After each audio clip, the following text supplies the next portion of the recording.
Impacto mundial ha generado el secuestro del ex militar venezolano Ronald Ojeda al interior de Chile, por lo que ya se sospecha no solo el interior del país, sino también por numerosos organismos internacionales que habría sido hecho por miembros del gobierno venezolano, particularmente por elementos de inteligencia de Maduro que habrían secuestrado a este ex militar de su país que es opositor al chavismo y que desde Chile como refugiado político hacía duras críticas contra el régimen que impera en su país.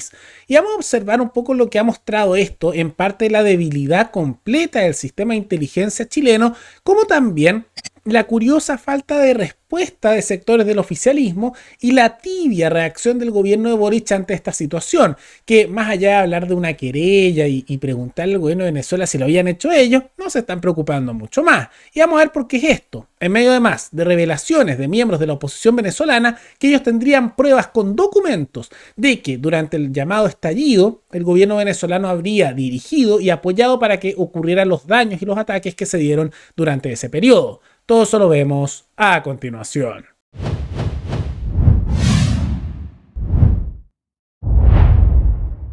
Hace tan solo 2 días fue secuestrado en Santiago de Chile el ex militar venezolano, pero que tenía todavía un rol importante en fuerzas de oposición al régimen chavista de Maduro de la izquierda radical venezolana, el venezolano Ronald Ojeda Moreno. Ahora, ¿qué fue lo que pasó? Para que hagamos un contexto. Este señor hace algunos años estaba presente al interior de Chile como un refugiado político, ya que él había sido militar del ejército venezolano, pero era de aquellos elementos contrarios al chavismo y al elemento dictatorial que tiene en el interior de su país dentro de las Fuerzas Armadas. Eventualmente fue purgado, al igual que tantos otros militares venezolanos opositores al chavismo, y fue llevado a la cárcel, pero logró escaparse y buscó refugio en Chile. Ese es el contexto. Y él desde Chile no es que guardaba silencio, sino que era opositor y seguía criticando duramente al régimen de Nicolás Maduro. Ahora, ¿qué fue lo que pasó? Que el miércoles de esta semana, por la noche, un grupo de 3 personas, que se sospecha que son de grupos de seguridad de Maduro, del gobierno venezolano, particularmente de la unidad de contrainteligencia de Maduro, lo atacaron en su casa, que estaba en la comuna de Independencia, donde él estaba con sus hijos y con su señora. Y lo que ocurrió es que estos señores, con aparataje que parecía de policía y de fuerzas especiales, que después se abandonó eso, llegaron con motosierras y martillos, rompieron la casa, la puerta de la casa, lo sacaron prácticamente desnudo y se lo llevaron, lo secuestraron. Y ahora no se sabe dónde está. Se encontró después los trajes tirados, el auto también tirado en que se hizo el secuestro cerca del aeropuerto, y ahora ya no se sabe nada. Pero todo parece indicar que esto, como no se está pidiendo ningún rescate, no habría nada del estilo, parece ser un secuestro político por parte de las fuerzas especiales venezolanas que habrían ingresado a Chile, y que vamos a ver lo peligroso que es eso y la debilidad que muestra eso a nivel migratorio como de inteligencia, y se lo habrían llevado. Hay una posibilidad muy real de que eventualmente se lo lleven a Venezuela, especialmente porque no ha habido un esfuerzo adicional o especial para mirar las fronteras y ver que si es que se lo están tratando de sacar por ahí. Es un desastre realmente total. Ahora, eventualmente, la oposición venezolana, particularmente aquellos cercanos a Guaidó y especialmente su ex jefe de inteligencia, han anunciado que probablemente esto está asociado o a los grupos de inteligencia de Maduro, o se sospecha que habrían sido personas del Tren de Aragua que habrían sido pagadas por el gobierno venezolano para traerlo. Ahora, esto no es raro porque el gobierno de Maduro ha tenido vínculos en el pasado con grupos de narcotraficantes, y el hecho de que les pagara para traer a una persona desde Chile a Venezuela no sería algo imposible. Y algo que es interesante, dentro de las revelaciones que hizo este señor, que insisto, vinculaba a la inteligencia de la oposición venezolana, y también por lo mismo con vínculos con Estados Unidos, Iván Simonovic, es que en medio de esa entrevista, él también reveló que ellos tenían información, no de palabras, sino con documentos, de que los hechos de violencia que ocurrieron el 18 de octubre del año 2019, cuando el comienzo del llamado estallido, habrían sido coordinados por el gobierno de Nicolás Maduro, y esto trae especialmente a memoria las quemas sistemáticas de numerosas estaciones de metro en la capital de nuestro país. Usted vincula a bandas criminales con orquestadas desde el gobierno que podrían significar casos como el que nosotros estamos observando aquí en Chile hoy día. Sí, totalmente. Es decir, por ejemplo, cuando ustedes tuvieron aquella ola de saqueos y en público, atacaron a las estaciones del metro, todo eso fue una planificación desde Venezuela. Ahí yo tengo evidencia de unas reuniones que se llevaron a cabo con un importante representante de izquierda chileno, no, me disculpa si no ubico bien el apellido, pero Yantú, un apellido poco complejo, difícil de repetir. Y él recibió apoyo desde Venezuela para poder hacer planes de desestabilización en Chile. Y lo lograron. Muy bien, Iván Simonovic, investigador criminal, expreso político venezolano 2004-2019, además excomisionado especial de Seguridad e Inteligencia del Gobierno interino de Venezuela. Muchísimas gracias por estos minutos, que estén muy bien. Toda una situación preocupante. Ahora, más allá del tema del secuestro, esa información que él dijo es fuerte y no es de una persona cualquiera. Esto vinculado a fuerzas de oposición y también a elementos internacionales. Y lo que es curioso es que los políticos en general no han pedido que se den esos documentos, el gobierno chileno ha decidido ignorar el tema, y lo raro es que el entrevistador que lo estaba ahí hablando con este señor, cuando se dijo eso, como que quiso terminar rápidamente la entrevista y no se quiso andar mucho más. Raro, ¿no? Casi hace pensar que hubiera complicidad de la prensa con todo esto. Rarísimo.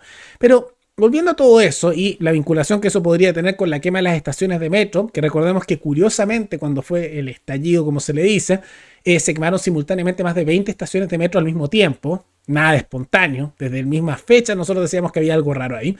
Bueno, esto ha llevado a que varias figuras empiecen a hablar de que hay un fracaso total con respecto al sistema de inteligencia chileno. Ahora, esto es cierto y nosotros hace años lo venimos diciendo. Al sistema de inteligencia, a la Agencia Nacional de Inteligencia, a la ANI, el gobierno chileno, el Estado chileno, le da una cantidad brutal de dinero todos los años. Un presupuesto enorme. Miles y miles de millones que se han ido con el tiempo. Pero ¿qué pasa? Que no sirve para nada.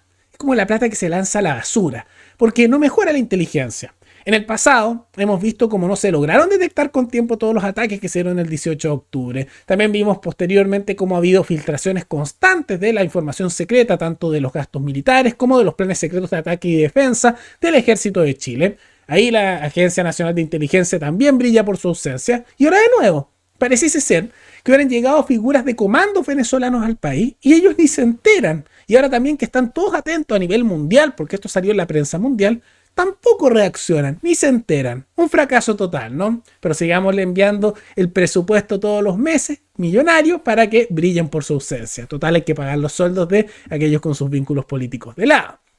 Y ante todo esto, vale la pena preguntarse qué ha hecho tanto el gobierno y su sector oficialista, como también la oposición. ¿Qué están haciendo ante toda esta crisis, no? Por un lado, el sector del gobierno un poco que ha querido quedarse callado. El oficialismo, los partidos de la izquierda, el Frente Amplio, el Partido Comunista, todos los sectores más a la izquierda, no decidieron hablar mucho de esto. Y esto es un incidente que ha generado noticia mundial, apareció en muchos diarios internacionales y en la prensa internacional y de políticos a nivel internacional. No han querido decir nada, lo ignoraron. La oposición, o sea, los sectores de derecha, están en su lucha de poder entre ellos y claro, dan una queja uno que otro, pero ahí se quedan, palabritas y nada más. No hay investigaciones, no hay queriendo hacer coordinación con otros a nivel internacional, procesos judiciales, no, una palabrita quejándose y ya sigamos con nuestra pelea por el poder interno y siendo una pésima oposición. Ahí. Y el gobierno de Boric, como en realidad no lo presiona muy fuerte la oposición, porque, insisto, la oposición chilena es pésima, y de su mismo sector político, curiosamente, guardan silencio con esto, lo que llega a hacer pensar que tal vez no les molesta mucho esta situación.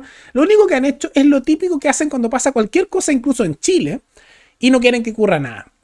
Por un lado, anunciaron una querella, estas típicas que también hacen cuando algo se quema en el sur de Chile o hay alguna violencia y te dicen, no, vamos a presentar una querella contra aquellos que resultan responsables, esas típicas que no quedan en nada. Eso es lo único que están haciendo. Y el gobierno, a través de Cancillería, o sea, el Ministerio de Relaciones Exteriores de Van Claveren, anunciaron de que le están preguntando al gobierno de Maduro si es que ellos lo hicieron. Porque claramente te van a decir la verdad si es que ellos lo raptaron. No, seguro ellos van a decir, ¡ay, sí, lo hicimos nosotros! Evidentemente van a decir que no.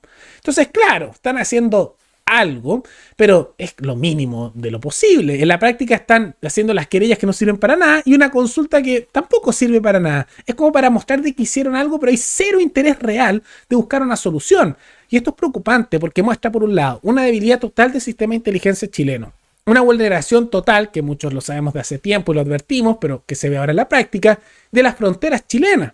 Porque se observa que si entraron grupos de inteligencia o narcos que están a favor de lo que quieren gobiernos de otros países, pasa como si nada. Y también ahora probablemente ese venezolano ex militar que raptaron, también lo saquen como si nada. Vulneración total de fronteras, fracaso del sistema de inteligencia y una cierta complicidad del mundo político chileno que ante escándalos como estos, que en otros países serían noticias del momento y se hablaría por mucho tiempo y generaría la caída de muchas figuras políticas, no hacer nada. Es realmente una situación muy preocupante que muestra la decadencia estructural tanto de las estructuras fronterizas, políticas y en particular de la institucionalidad en su conjunto. Pero más allá de todo eso, ¿qué les parece esta situación? Las revelaciones de estas figuras vinculadas a inteligencia internacional de la vinculación de Venezuela con el estallido y la respuesta, o tal vez falta de respuesta, del mundo político chileno. ¿Les parece bien? ¿Les parece mal? ¿Cuáles son las reformas que hay que hacer para que esto se evite a futuro? ¿O es simplemente algo que no se puede parar?